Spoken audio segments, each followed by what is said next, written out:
Hello Taste Buddies, and welcome back to another episode of Cooking With Us in Our Kitchen.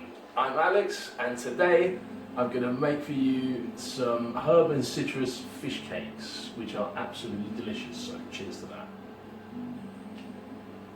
Let's go over our ingredients. We have some potatoes. I peeled them already, they're just going to boil. Some chopped parsley, dill, a fresh lime, some spring onions, salt, pepper, fish sauce, some white wine, olive oil. Here we've got some semolina for dusting our fish cakes with, and of course our cod fillets. So, first things first, we're going to get our potatoes on. Nice generous pinch of salt in the water, and on we go there, and we'll leave them to it for a while. So, time for a swig of beer and onto the fish.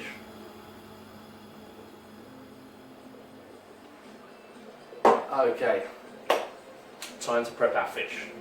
So, we need a little baking tray or Pyrex or anything you want, with some grease-proof paper. And we're going to lay our cod fillets in there, just like that.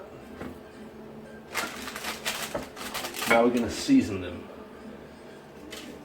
Now it does help out to season your fish really well at this stage, so it becomes more flavoursome, so you've got layers of flavour coming out while you're eating. So as you take a bite in to your fish cake, you can actually taste the fish a lot more like this. So there we go, just some salt and a little bit of black pepper, a drizzle of olive oil, and a drizzle of white wine as well. And now we're just going to pop that in the oven for about 10 to 15 minutes. We've preheated our oven to about 160. We don't want it too much, we don't want it too high, we don't want to start grilling it, should I say, or baking it. We just want to lightly poach it in that wine. So there we go. In the fish goes. And time to check on our potatoes. Okay, welcome back Taste Buddies. Our potatoes have been in for about 10 to 12 minutes now. They're softening up nicely. They're cooked through, which is what we need. We don't want them more than that. So we're going to strain them now and let them cool off, so we can put our hands in them and work them.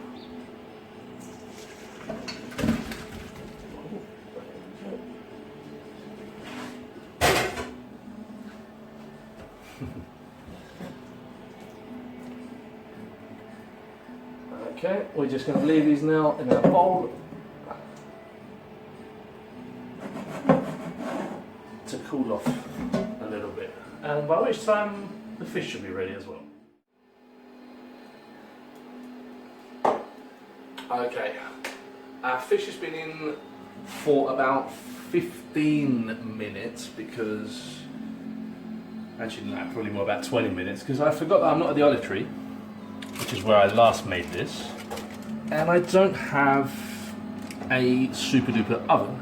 So there you go, our fish is a little bit smaller than what it went in, but that's ready now, and we just want to cool this. So we're going to take the greaseproof paper, pinch it by all its edges, pick it up as gently as we can, and just place that in a cooled bowl as opposed to our tray that is piping hot out the oven. So we'll leave that to one side with the potatoes to cool for a little bit, and it's time to move on to the rest of our ingredients. Okay, welcome back, taste buddies. Our fish and our potatoes have reached a temperature where we can work with them with our hands without getting burnt. So now it's time to start putting it all together. So first of all, we're going to grate our lime zest. Oh, sorry, we're going to zest our lime into the potatoes.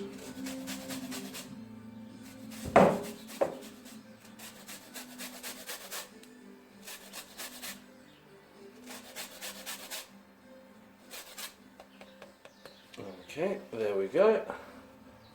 That's all our lime zest in.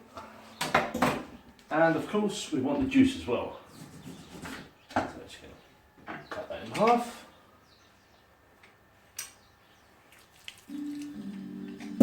And squeeze in the juice.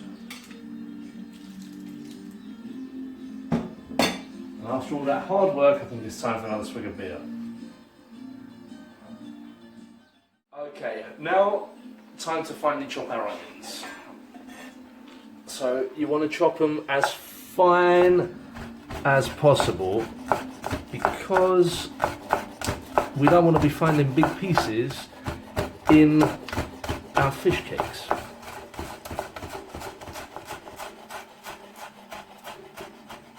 There we go, lovely. Right, time to add this to our mixture.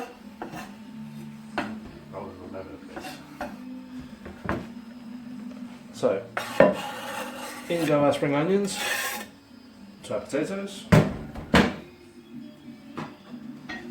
and in with the dill, and with the parsley.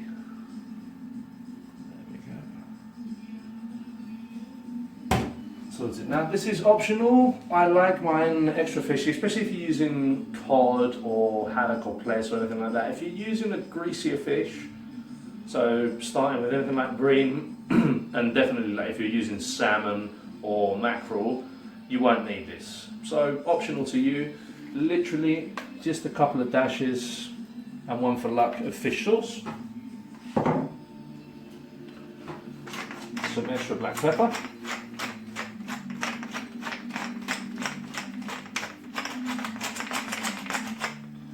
And now, time to put our fish in.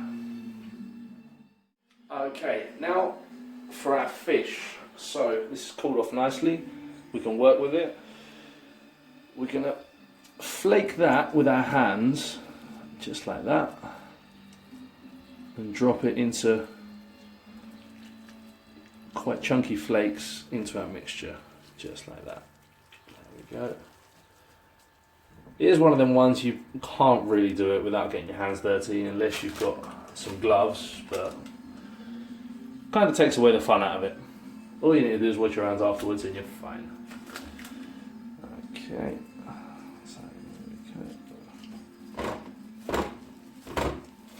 Okay, now we've worked out all the big chunks of potato out of there, and it's a nice, almost like a mash. It's time to thin it out just a tiny little bit because that is a little bit too thick. So we want something slightly more pliable. So we're going to add a little bit of the juice from the fish and the oil. So we're going to work that in. Remember, add it a little at a time. You don't have to add it all straight at once because you can always add, but you can never take away. So let's work that together like that.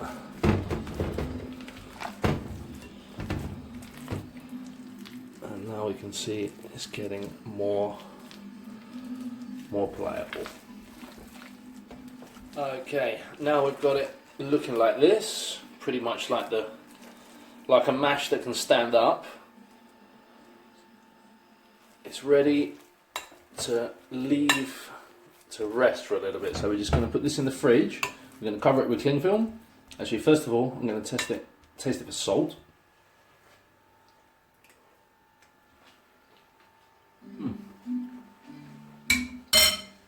That is absolutely beautiful. So, we're going to cover that with cling film. And we're going to leave it in the fridge Well, again, depending on how strong your fridge is and how much your mix is cooled, I'd say up to an hour.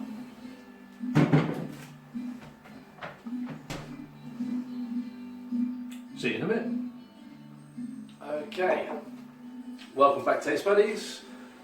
So this has been in the fridge about 45 minutes now, and it is ready for us to make our fish cakes with.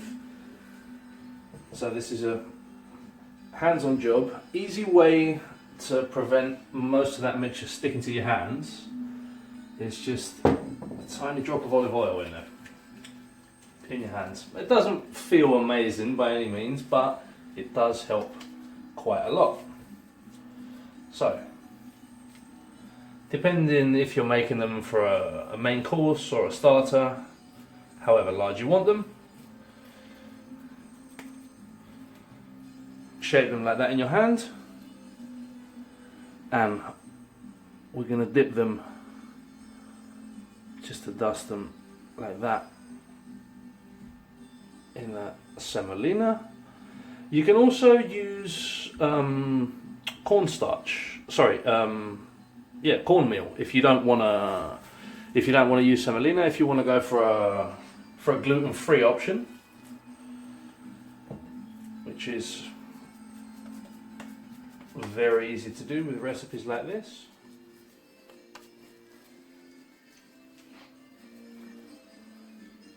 Okay.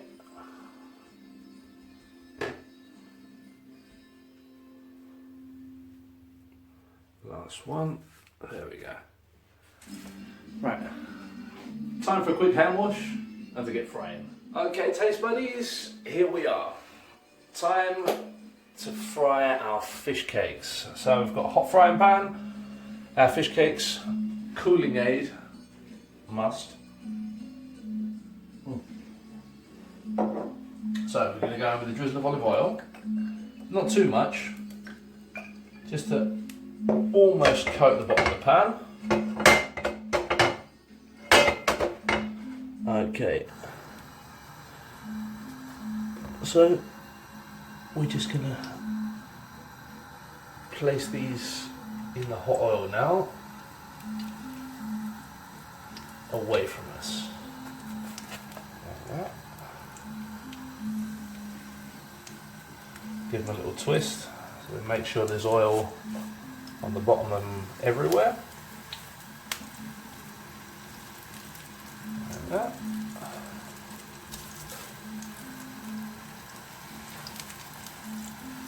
Perfect. And we're going to keep these on a medium heat now, because we don't want it too high to burn the cornmeal or semolina or flour, whatever we're using to coat them. But again, we don't want it too low for the potato to absorb a load of oil. So medium heat, and I'll see you in about 2.5 to 3 minutes when we turn them over. Right, our 3 minutes have gone by, and it's time to flip these over and see how we're doing. Gently like that so they don't break. Beautiful. And same with all of them.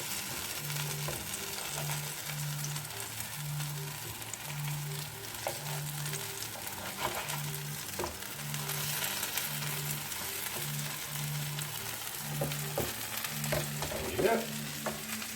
Another 3 minutes. 2.5. And we're good to serve up.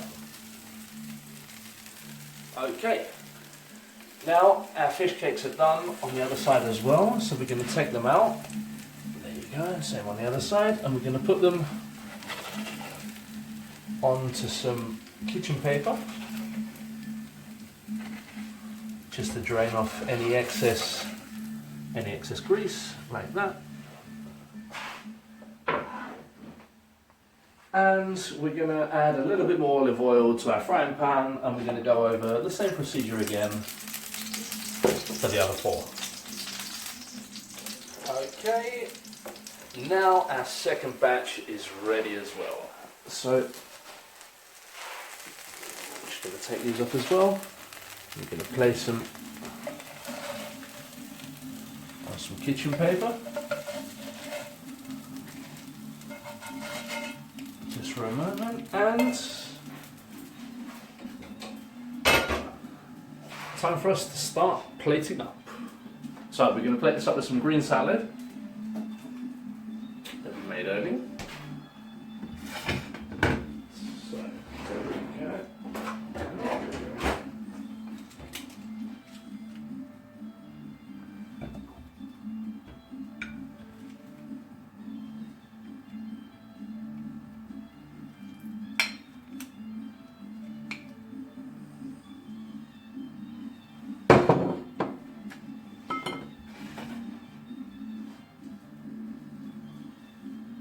Excuse the fingers.